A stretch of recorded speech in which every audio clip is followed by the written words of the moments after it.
नमस्कार दोस्तों, अगर आप एनसीईआरटी की तैयारी कर रहे हैं तो ये वीडियो आपके लिए बहुत ही महत्वपूर्ण है, क्योंकि हम जो कर रहे हैं आज क्लास 7 की ज्योग्राफी है, चैप्टर नंबर 5 जिसका नाम है जल। ठीक है, तो चलिए हम शुरू करते हैं वीडियो को। अगर आप सीटेट, एचटेट या किसी भी एग्ज़ाम की तैयारी करते हैं जिसमें एनसीईआरटी से क्वेश्चन पूछे जाते हैं तो ये वीडियो आपके लिए बहुत ही महत्वपूर्ण है। ठीक है, चलिए देखते हैं। जैसे ही जल के बारे में सोचने पर आपके मस्तिष्क में क्या चित्र बनता है? आप नदी, जलप्रपात, वर्षा की रिमझिम, अपने नल के जल के बारे में सोचने लगते हैं। बच्चे बरतों से भरे गड्ढे में कागज की नाव तैराकर बहुत खुश होते हैं। दोपहर तक गड्ढे में जमा जल गायब हो जाता है। वह जल कहाँ जाता है? आपने कभी सोचा है? ठीक है, चलिए देखते हैं।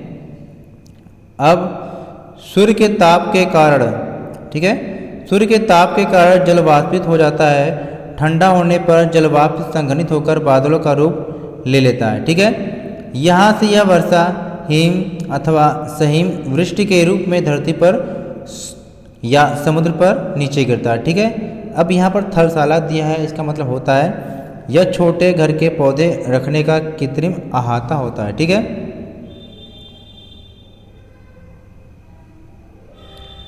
जिस प्रक्रम में जल लगातार अपने स्वरूप को बदलता रहता है और महासागरों, वायुमंडल एवं धरती के बीच चक्कर लगाता रहता है, उसे जल चक्र कहते हैं। ठीक है, आप चित्र में देख पा रहे होंगे। हमारी पृथ्वी थलशाला के समान है, जो जल शताब्दियों पूर्व उपस्थित था वही आज भी मौजूद है। जिस जल का प्रयोग आज हम हरियाणा के खेत में सिंचाई के लिए कर रहे हैं, हो सकता है कि वह सैकड़ों वर्ष पहले अमेजन नदी में बहता हो। ठीक है, चित्र में आप देख रहे होंगे अच्छी प्रकार से यहाँ पर जो जल का जो चक्र चल रहा है। ठीक है, जैसे आपने देखा कि चाहे नदी में, तालाब में, जहाँ पर भी जल होता है वाष्पीकरण होता है। ठीक है, फिर यहाँ पर क्या है, बादल के रूप में संघनन होता है, फिर वर्षण होता है, फिर वहाँ के रूप में सीधे ये क्या पृथ्वी पर जल आता है। ठीक है, यह जल चक्र चलता रहता है। चलिए आगे देखते हैं। अलवड़ जल के मुख्य स्रोत नदी, ताल, सोते एवं हिमनद है। ठीक है, यानी अलवड़ जल का मतलब होता है जिस जल का हम यूज करते हैं पीने के लिए। ठीक है, यानी कि जो खारा नहीं है। ठीक है, महासागरों एवं समुद्र का जल लवणीय होता है, यानी खारा ज़्यादा होता है। इसमें अधिकांश नमक सोडियम क्लोराइड या खाने में उपयोग किया जाने वाला नमक होता है। देखिए यहाँ पर क्वेश्चन आपसे बन सकते हैं कि समुद्री जल में क्या होता है, यानी कि यह जो है नमक क्या है, सोडियम क्लोराइड से बना होता है। ठीक है, आगे देखिए। चित्र को आप यहाँ पर देखेंगे, ये आपके वर्ल्ड मैप है। यहाँ पर अलग अलग महाद्वीपों को दिखाया गया है और महासागरों को आप देख लीजिए। ठीक है, कभी कभी एग्जाम में पूछता है कि किस महासागर की आकृति किस टाइप से है। ठीक है, तो ये सारी नदियाँ, महासागरों को आप देख लेंगे। चलिए सीधे क्वेश्चन को देखते हैं। अब यहाँ पर आपसे पूछा गया है कि क्या आप जानते हैं, देखिए यहाँ पर क्वेश्चन यहाँ से भी बनते हैं। ठीक है, क्या बनता है कि अलवड़ 1000 ग्राम जल में मौजूद नमक की मात्रा होती है, यानी कि महासागर की औसत लवणता क्या है, 35 भाग प्रति 1000 ग्राम पे, 35 भाग प्रति 1000 ग्राम पे होता है। ठीक है, इस चीज़ को आप ध्यान रखेंगे। अब जल का वितरण क्या है, हम सभी जानते हैं कि पृथ्वी की सतह का 3/4 भाग जल से ढका हुआ है। यदि धरती पर थल की अपेक्षा जल अधिक है तो अनेक देशों में जल की कमी का सामना क्यों करना पड़ता है? जैसे आपने महसूस किया होगा या सुना होगा कि पृथ्वी पर जल की मात्रा सबसे ज़्यादा है। ठीक है, लेकिन यहाँ पर क्या है, जल की ही कमी ज़्यादा होती है। यहाँ पर देख पा रहे होंगे आप अच्छी प्रकार से कि जल का वितरण कैसे कैसे हुआ है, यानी कि महासागरों में कितना 97.3%, बर्फ छत्र के रूप में 2.2 है, भूमि का जल क्या है 00.68 है, झीलों का अलवड़ जल है 0.009। ठीक है, तो इस प्रकार से सारा मिलाकर जो होता है यहाँ पर जो है 100% होता है। इसको आप देख लेंगे। यहाँ पर आप देखेंगे। ठीक है, यानी इजराइल के जो मृत सागर में 340 ग्राम प्रति लीटर अलवड़ता होती है। तैराक इसमें प्लवन कर सकते हैं क्योंकि नमक की अधिकता इसे सघन बना देती है। ठीक है, चलिए आगे देखते हैं। इस क्रियाकलाप को आप देख लेंगे यहाँ पर, ठीक है। हो सकता है कुछ क्वेश्चन यहाँ से पूछा जा सकता है। चलिए आगे देखते हैं यहाँ पर। जीवन के लिए जल अत्यधिक आवश्यक है। प्यासे होने पर केवल जल ही हमारी प्यास बुझा सकता है। ऐसे में आपको क्या ऐसा नहीं लगता है कि लापरवाही से जल का उपयोग करने पर हम बहुमूल्य संसाधन को बर्बाद करते हैं, ठीक है। आप सभी जानते हैं कि यहाँ पर जल की कमी होने के कारण अगर हम जल का संरक्षण नहीं करते हैं तो जल एक दिन ऐसा होगा कि बर्बाद हो जाएगा, ठीक है। आप डेली पेपर के माध्यम से देख सकते हैं कि, ठीक है। चलिए आगे देखते हैं। महासागरीय परिसंचरण। समुद्री तट पर नंगे पैर चलने से कुछ जादुई सी अनुभूति होती है। पुलिन पर नम बालू, ठंडी पवन, समुद्री फस्सी वायु में अलवड़ गंध एवं लहरों का संगीत सब कुछ सम्मोहित करने वाला प्रतीत होता है। ताल एवं झील के शांत जल के विपरीत महासागरीय जल हमेशा गतिमान रहता है। पेपरों में यहाँ से होगा कि महासागरीय जल हमेशा गतिमान रहता है, इसको ध्यान रखेंगे, ठीक है। यह कभी शांत नहीं रहता। महासागरों की गतियों को इस प्रकार वर्गीकृत कर सकते हैं जैसे तरंगे, ज्वार भाटा एवं धाराएं। अब इनको अलग अलग देखेंगे। एक क्वेश्चन आपको यहाँ से बन सकता है कि 22 मार्च को विश्व जल दिवस मनाया जाता है। अब 22 अप्रैल को विश्व पृथ्वी दिवस और 22 मई को जैव विविधता दिवस मनाया जाता है, ठीक है। अब जब जल संरक्षण की विभिन्न विधियों को प्रबलित किया जाता है, ठीक है। चलिए अब यहाँ पर देख सकते हैं महासागरों के जल का। अब तरंगों के बारे में देखते हैं, ठीक है। तरंग क्या है? समुद्र तट पर आपने देखा है कि गेंद से खेलते समय जब गेंद जल में गिर जाता है या जाती है तो क्या होता है? आपने देखा होगा कि यह दृश्य काफ़ी क्या है, मनोरंजक होता है। कहें क्योंकि तरंगों के साथ गेंद क्या वापस तट पर आ जाती है। जब महासागरीय सतह पर जल लगातार उठता और गिरता है तो इन्हें हम तरंगे कहते हैं, ठीक है। इन्हें हम देखेंगे। जब समुद्री सतह पर पवन बहती है तब क्या है, तरंगे उत्पन्न होती है। जितनी ही तेज पवन बहती है तरंगे भी उतनी ही बड़ी होती जाती है, ठीक है। आगे देखेंगे। तूफान में तेज वायु चलने पर विशाल तरंगे उत्पन्न होती हैं। इनके कारण अत्यधिक विनाश हो सकता है। भूकंप, ज्वालामुखी उद्गार या जल के नीचे भूस्खलन के कारण महासागरीय जल अत्यधिक विस्थापित होता है। इसके परिणाम स्वरूप 15 मीटर तक की ऊंचाई वाली विशाल ज्वारीय तरंगे उठ सकती हैं, जिसे हम क्या कहते हैं, सुनामी। आपने बहुत देखा होगा न्यूज में कि सुनामी के द्वारा काफ़ी नुकसान हुआ है। अब तक सबसे विशाल सुनामी 150 मीटर मापा गया था। ये तरंगे 700 किलोमीटर प्रति घंटे से अधिक की गति से चलती है। आपने देखा होगा न्यूज में कि 2004 में सुनामी से भारत के तटीय क्षेत्र में अत्यधिक विनाश हुआ था। सुनामी के बाद अंडमान और निकोबार द्वीप समूह में इंदिरा पॉइंट जो क्या है ये डूब गया था, ठीक है। चलिए आगे हम पढ़ते हैं। और यहाँ एक बार देखेंगे सुनामी को जापानी भाषा में क्या कहते हैं, ठीक है। सुनामी क्या है, जापानी भाषा का एक शब्द है जिसका अर्थ होता है पोताश्रय तरंगे, क्योंकि सुनामी आने पर पोताश्रय नष्ट हो जाते हैं, ठीक है। अब यहाँ पर क्या है, सुनामी के द्वारा जो घटना घटी थी इसको पढ़ेंगे क्योंकि यहाँ से भी क्वेश्चन पेपर में आ जाता है। सुनामी जिसको पृथ्वी का तांडव कहते हैं। कब आया था, डेट नोट करेंगे, कहाँ पर आया था और क्या नुकसान किया। ये 26 दिसंबर 2004 को हिंद महासागर में सुनामी आई थी, ठीक है। या पोताश्रय तरंगे भी कहते हैं, अत्यधिक विनाश के कारण, ठीक है। ये तरंगे उस भूकंप का परिणाम थी जिसका अधिकेंद्र सुमात्रा, यानी कि इसका जो केंद्र था, अधिकेंद्र कहाँ पर था, सुमात्रा के पश्चिमी सीमा पर था। इस भूकंप की तीव्रता रिक्टर पैमाने पर कितनी मापी गई, देखिए आपको भूकंप की जो कितना आया था वो देखना है, डेट याद करना है, किस महासागर में आया था और किस जगह पर इसका केंद्र था, ठीक है। चलिए आगे देखते हैं। भारतीय प्लेट वर्मा प्लेट के नीचे धंस गई थी और समुद्र में तल में अकस्मात गति उत्पन्न हो गई। इस कारण यह भूकंप आया, ठीक है। महासागरीय तल लगभग 10 से 20 मीटर क्या है तक विस्थापित हो गया और नीचे की दिशा में झुक गया। इस विस्थापन के कारण निर्मित अंतराल को भरने के लिए विशाल मात्रा में महासागरीय जल उसी ओर बहने लगा। फलस्वरूप दक्षिणी एवं दक्षिणी पूर्वी एशिया के समुद्री तटों से जल हटने लगा, ठीक है। भारतीय प्लेट के वर्मा की प्लेट के नीचे चले जाने पर जल वापस समुद्र तट की ओर लौटा। यह सुनामी लगभग 800 किलोमीटर प्रति घंटे से आया था। जबकि ये भी आपसे क्वेश्चन में पूछा जा सकता है कि जब दिसंबर 2004 में सुनामी आई थी तो उसकी रफ्तार कितनी थी, गति कितनी थी। ठीक है, 800 किलोमीटर प्रति घंटे, जिसकी तुलना व्यावसायिक वायुयानों की गति से की जा सकती है। इसके परिणामस्वरूप हिंद महासागर के कुछ द्वीप पूर्णतः डूब गए। भारतीय सीमा का दूर दक्षिणी जो बिंदु था इंदिरा पॉइंट, जो अंडमान निकोबार द्वीप समूह में है, ठीक है, ये भी क्या है, डूब गया था। ठीक है, डूब गया।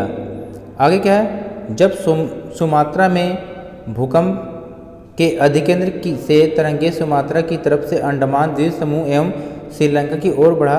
ठीक है, तरंगों की लंबाई कम हो गई, जल की गहराई भी कम होने के साथ साथ इनकी गति भी क्या है, 700 से 900 किलोमीटर प्रति घंटे से लेकर 70 किलोमीटर तक कम हो गई थी। ठीक है, लेकिन समुद्र तट से सुनामी तरंगे 3 किलोमीटर तक की गहराई तक गई, जिनके फलस्वरूप 10,000 से अधिक लोगों की क्या है, मृत्यु हो गई और 1 लाख से अधिक लोग क्या है, प्रभावित हुए थे। और ये किन किन क्षेत्रों को प्रभावित किया था, भारत में आंध्र प्रदेश के तटीय प्रदेश, तमिलनाडु, केरल, पुदुचेरी तथा अंडमान और निकोबार द्वीप समूह सर्वाधिक प्रभावित हुए। इन स्टेट की आप नाम याद कर लेंगे इनका। ठीक है, यद्यपि पहले से भूकंप का अनुमान लगाना संभव नहीं है, फिर भी बड़ी सुनामी के संकेत 3 घंटे पहले मिल सकते हैं। प्रशांत महासागर में प्राथमिक चेतावनी ऐसी प्रणालियाँ क्रियाशील है, लेकिन हिंद महासागर में ये सुविधाएं नहीं है। प्रशांत महासागर की तुलना में हिंद महासागर में सुनामी कभी कभी ही आती है, क्योंकि यहाँ भूकंपीय क्रिया बहुत कम होती है। ठीक है, चलिए आगे देखते हैं। तो दिसंबर 2004 में जिस सुनामी ने दक्षिण एवं दक्षिण पूर्व एशिया के तटों पर तबाही मचाई, वह पिछले कई सौ वर्षों की सर्वाधिक विशाल विनाशकारी सुनामी थी। हिंद महासागर में निरीक्षण, आरंभिक चेतावनी की प्रणालियों एवं हिंद महासागर के तटीय निवासियों में जागरूकता की कमी के कारण जीवन एवं संपत्ति की अत्यधिक क्षति हुई। यानी कुल मिलाकर यही कह सकते हैं कि इस सुनामी से काफ़ी लोगों को क्या नुकसान हुआ। ठीक है, चलिए आगे पढ़ लेंगे इसको, आगे देखते हैं। ज्वार भाटा क्या है, ज्वार भाटा दिन में 2 बार नियम से महासागरीय जल का उठना एवं गिरना ज्वार भाटा कहलाता है। जब सर्वाधिक ऊंचाई तक उठकर जल तट के बड़े हिस्से को डुबो देता है, तब उसे ज्वार कहते हैं। जब जल अपने निम्नतम स्तर तक आ जाता है एवं तट से पीछे चला जाता है तो उसे क्या भाटा कहते हैं। जैसे समुद्र का जल क्या है, जब आपने देखा होगा, ठीक है, जब जल अपने निम्नतम स्तर तक आ जाता है एवं तट से पीछे चला जाता है तो उसे भाटा कहते हैं। ठीक है, चलिए आगे देखते हैं।